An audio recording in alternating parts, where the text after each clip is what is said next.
चला तर मंडळी, शाळा सुरू झाली. शाळा सुरू झाली की सकाळी सकाळी टिफिनमध्ये काय द्यायचं ह्या प्रत्येक आईचा प्रश्न असतो. तर आज आपण अशीच एक झटपट 10 ते 15 मिनिटात तयार होणारी हेल्दी रेसिपी पाहणार आहोत. त्यासाठी इथे आपल्याला 1 कप बेसन पीठ, त्यामध्ये लाल तिखट, मीठ आणि हळद घालायची आहे.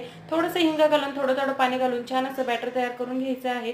1 कप बेसन पिठासाठी अर्धा कप पाणी इथे आपल्याला लागलेलं आहे. तर आजचा हा डोसा आपण प्लेन न बनवता त्यामध्ये भरपूर स्टफिंग भरवणार आहोत. त्यासाठी इथे आपल्याला भरपूर भाज्या घ्यायच्या आहेत. तुमच्या मुलं ज्या ज्या भाज्या खात नाहीत त्या भाज्या घ्यायच्या. पत्ताकोबी, कांदा, टोमॅटो, बीटरूट आणि शिमला मिरची घेतलेली आहे. बारीक चिरून घ्यायचे. त्यामध्ये चिली फ्लेक्स, मीठ आणि आमचूर पावडर घालून मिक्स करून घ्यायचं. तर एकीकडे मी गॅसवरती तवा गरम करून घेतला. त्यावरती हलक्याचं तेलाने ग्रीस करून पाण्याचा शिंतोडा देऊन टिश्यू पेपरने पुसून घेतलं.